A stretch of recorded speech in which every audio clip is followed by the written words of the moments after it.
कल्पना कीजिए एक ऐसा गांव जहां सोने का पहाड़ तो है, पर वहां के लोग भूख और प्यास से तड़प तड़प कर मर रहे हैं, क्योंकि सोने के इस पहाड़ के पास जाते ही वहां मौजूद खतरनाक सांप उन्हें डसकर मौत की नींद सुला देते हैं। ऐसा क्या राज है इस मायावी पहाड़ का, जिसके पास सोना तो है मगर फिर भी लोग उसकी चमक को छू तक नहीं सकते। तो चलिए आज हम जानेंगे इस रहस्यमय सोने के पहाड़ की पूरी सच्चाई और साथ ही उन लोगों की कहानी जो इस खौफनाक जगह से जूझ रहे हैं। कहानी की शुरुआत 1850 बीसी से होती है, जहां डेनियल नाम का एक अंग्रेज गांव के मुखिया से बीरपुर गांव के बारे में जानकारी लेता है। बीरपुर एक ऐसा गांव है जहां सोने का पहाड़ है, लेकिन गांव का मुखिया उसे बताता है कि जो भी वहां गया है वो कभी वापस नहीं आया। वहां राक्षस रहते हैं जो सबको मार डालते हैं और हमें उनकी लाश तक नहीं मिलती। इसके बाद हम बीरपुर गाँव को देखते हैं, जहाँ थंगला नाम का आदमी केवल अपनी जमीन पर काम करता है, जबकि बाकी लोग जमींदार के लिए काम करते हैं। जब सुबह होती है तो सारे लोग खेतों की ओर काम पर निकल जाते हैं, लेकिन थंगला अब भी सो रहा होता है।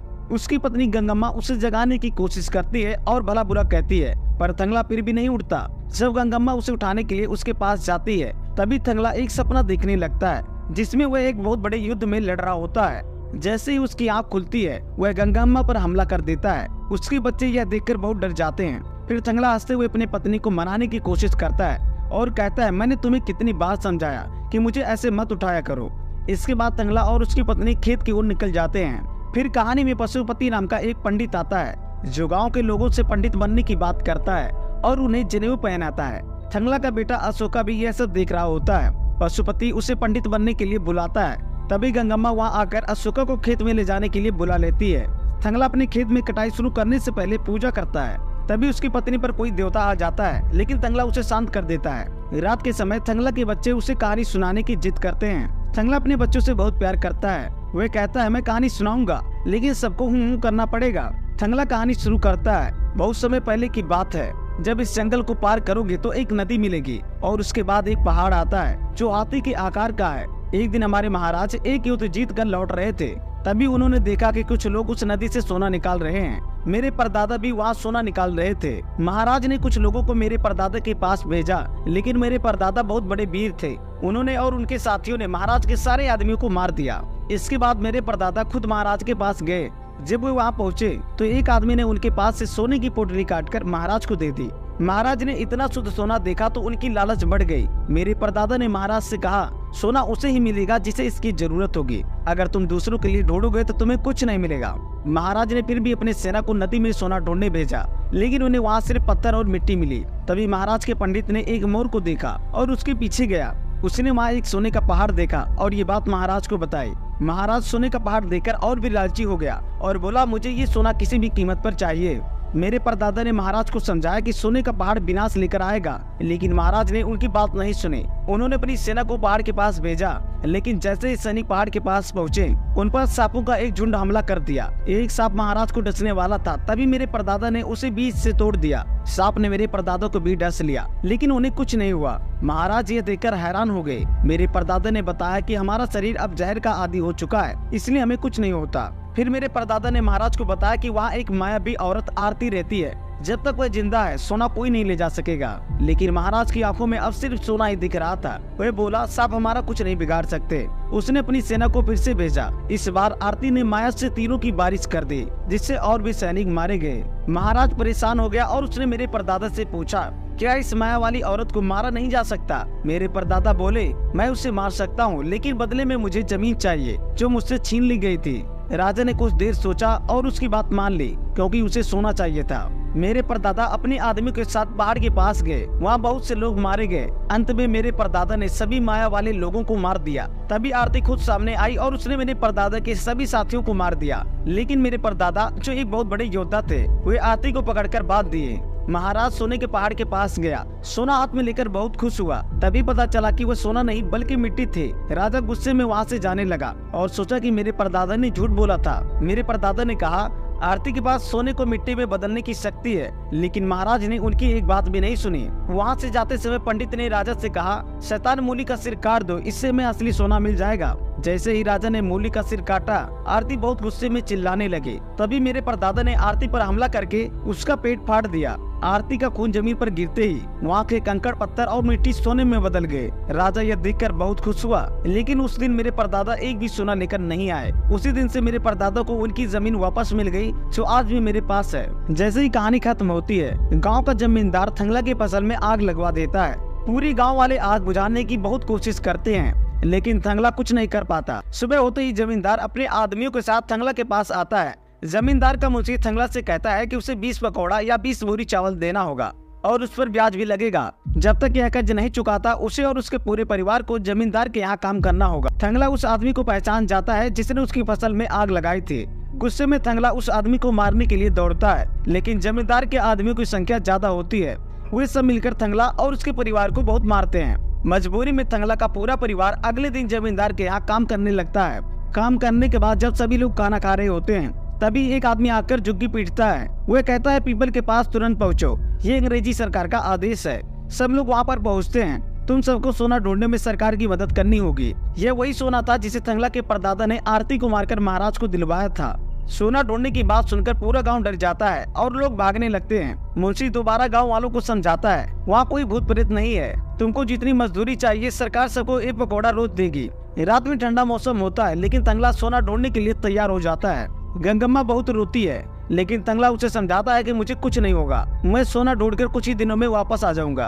अगले दिन गांव के 7-8 लोग और ब्रिटिश सरकार के अधिकारी सोना की तलाश में निकल जाते हैं। रास्ते में उन्हें एक भयानक जंगल मिलता है। पंडित कहता है कि उसे रास्ता पता है और इस जंगल के बाद एक बड़ी नदी आएगी, जिसे पार करने के बाद वे मंजिल पर पहुंच जाएंगे और थोड़ी देर चलने के बाद नदी के पास पहुंच जाते हैं। फिर वे मिलकर एक राफ्ट बनाते हैं। पंडित नदी में एक पत्थर डालकर बताता है कि पानी का बहाव सही है और हमें इसी दिशा में आगे बढ़ना चाहिए। सब लोग पानी में घुसकर नदी पार करने लगते हैं। कुछ दूर चलने के बाद थंगला को पानी में आरती दिखाई देती है, जिससे सब लोग डरकर जल्दी जल्दी भागने लगते हैं। तभी थंगला का पैर पत्थरों के बीच में फंस जाता है। पंडित उसे पानी से बाहर निकालता है, लेकिन उसका सारा सामान नदी में बह चुका होता है। थंगला बार बार एक ही बात करता है, मुझे अपने शरीर को मजबूत बनाना है। उसके इस व्यवहार से गांव के कुछ लोग डर जाते हैं। थंगला का बेटा अशोका अपने पिता से कहता है, बाबा आप जो हाथी के पहाड़ के बारे में कहानी सुनाते थे, ये वही पहाड़ है ना?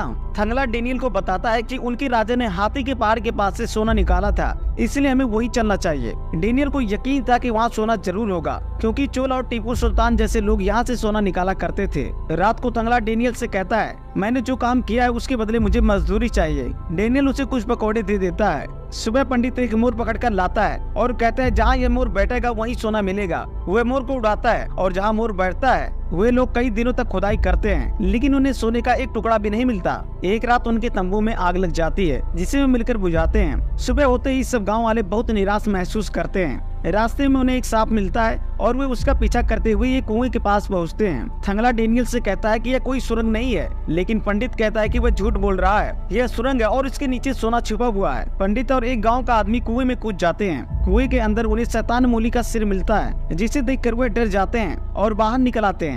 जब वो यह बात थंगला को बताते हैं तो उसका बेटा अशोका कुएं में कूदकर शैतान मूली का सिर बाहर निकाल लाता है। अगले दिन गांव का एक आदमी फूट फूट कर रोने लगता है, क्योंकि उसकी अभी शादी हुई थी और वह अपनी पत्नी को बहुत याद कर रहा था। डेनियल अपने साथी से कहता है, हमें थंगला की बात माननी पड़ेगी, क्योंकि हमारे पास और कोई दूसरा रास्ता नहीं है। हमें हाथी के पहाड़ के पास जाना चाहिए। अगर हमें सोना नहीं मिला तो मैं कंगाल हो जाऊंगा। डेनियल थंगला से कहता है, हमें हाथी के पहाड़ के पास ले चलो। रास्ते में अशोका अपने पिता से कहता है, बाबा अगर हमें शैतान मूली का शरीर मिल गया तो क्या हमें सोने का भी पता चल जाएगा? लेकिन पंडित अंधविश्वास में कहता है, हमें उसकी मुंडी तोड़कर दफना देनी चाहिए, नहीं तो हम सब मारे जाएंगे। उसकी बात पर कोई ध्यान नहीं देता और सब लोग आगे बढ़ते रहते हैं। जब सभी लोग हाथी के पहाड़ के पास पहुंचते हैं तो अचानक वहाँ बहुत तेज आंधी तूफान आने लगता है। पंडित एक अंग्रेज से कहता है कि वहाँ मत जाओ, नहीं तो हम सब मारे जाएंगे। वह गुस्से में थंगला पर बंदूक तानता है, लेकिन डेनियल उसे ऐसा करने से रोकता है और कहता है, अगर तुम इसे गोली मारोगे तो मैं तुम्हें गोली मार दूंगा। तभी वहाँ पर एक काला तेंदुआ आ जाता है और डेनियल पर हमला कर देता है।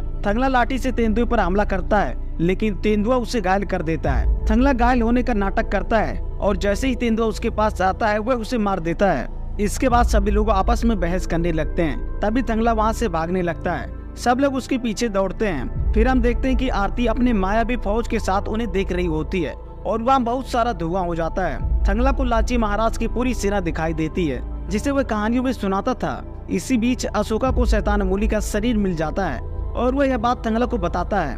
थंगला और बाकी लोग मिलकर शैतान मूली का शरीर निकालने लगते हैं। आरती थंगला पर हमला करती है और थंगला समझ जाता है कि ये वही आरती है। अशोका शैतान मूली का शरीर जोड़ देता है, जिसके बाद थंगला को सब लोग दिखाई देने लगते हैं। थंगला आरती को गोली मार देता है। फिर शैतान मूली का एक छोटा टुकड़ा आग में तपाता है। डेनियल और बाकी सभी को पता चल जाता है कि ये असल में सोना है। तभी वहाँ जोरदार बारिश होने लगती है और बिजली गिरने से कुछ लोग मारे जाते हैं। सुबह होते ही डेनियल बहुत खुश होता है और थंगला को अमीरों जैसे कपड़ा दे देता है और कहता है तुम अपने गांव जाओ और वहाँ से ढेर सारे मजदूर लेकर आओ। थंगला एक घोड़ा लेकर जमींदार के पास जाता है। जमींदार यह देखकर हैरान हो जाता है और थंगला अपने बच्चों से मिलता है। इसके बाद थंगला जमींदार को पकौड़े देकर अपनी जमीन की कागज ले लेता है और गांव में सबको बताता है कि उन्हें सोने की खदान मिल गई है। वह कहता है कि सबको वहां जाकर काम करना होगा और बदले में उन्हें बहुत सारा सोना मिलेगा। सोने की लालच में सारे गांव वाले उसकी बात मान लेते हैं। जब थंगला अपने पूरे गांव के लोगों के साथ वहां पहुंचता है तो देखता है कि अंग्रेज वहां के लोगों पर अत्याचार कर रहे हैं और आदिवासियों को गोली मार रहे हैं। अशोका जब उन्हें रोकने की कोशिश करता है तो उसे मारकर जमीन पर फेंक देते हैं। यह सुनकर थंगला अपने बेटे के पास जाता है,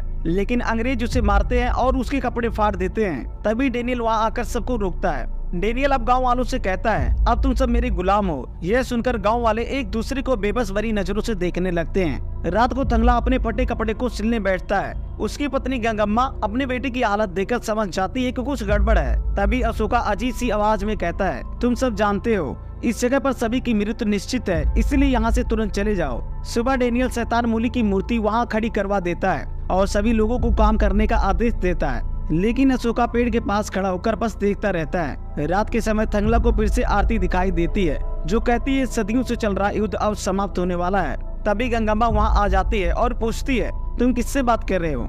थंगला जवाब देता है आरती से जो सामने खड़ी है, लेकिन गंगम्मा को कोई नहीं दिखाई देती। वह कहती है यह तुम्हारे दिमाग का भ्रम है, आरती असल में यहाँ नहीं है। अगले दिन एक अंग्रेज को पहाड़ पर बहुत सारे सांप दिखाई देते हैं, जिससे वहाँ के सभी लोग डरकर भागने लगते हैं। इसी दौरान एक सांप थंगला के परिवार की तरफ बढ़ता है। थंगला उसका सिर काट देता है, लेकिन तब भी सांप उसकी बेटी को काट लेता है और वह तुरंत मर जाती है। लेकिन थंगला सभी को फिर से मोटिवेट करता है और कहता है हम सोने के बहुत करीब हैं, लेकिन अब उनके पास खाना और पानी खत्म हो जाता है। उधर डेनियल भी उम्मीद खोने लगता है और रात को अकेले पहाड़ तोड़ने लगता है। तभी अचानक चारों ओर अपने आप आग लग जाती है। सुबह थंगला जाकर देखता है कि डेनियल बेहोश पड़ा है। सभी गांव वाले वापस जाने का प्लान बनाने लगते हैं, लेकिन थंगला कहता है हम सोने के बिल्कुल करीब हैं और मैं तुम सबको आधा सोना दिलाऊंगा। रात में सभी लोग पत्थर के चारों ओर आग लगा देते हैं, जिससे पत्थर कमजोर हो जाता है। इसके बाद वे सभी पत्थर को तोड़ने लगते हैं। अचानक नीचे बहुत बड़ा गड्ढा बन जाता है और सब उसमें गिर जाते हैं। वहाँ वे देखते हैं कि एक बहुत बड़ा सुरंग बना हुआ है। सुरंग के अंदर जाने पर उन्हें सोने का पहाड़ मिल जाता है। सभी गांव वाले बहुत खुश हो जाते हैं और सोना तोड़कर बाहर निकलने लगते हैं, लेकिन तभी डेनियल सभी को मारने लगता है और कहता है सोने पर सिर्फ मेरा हक है।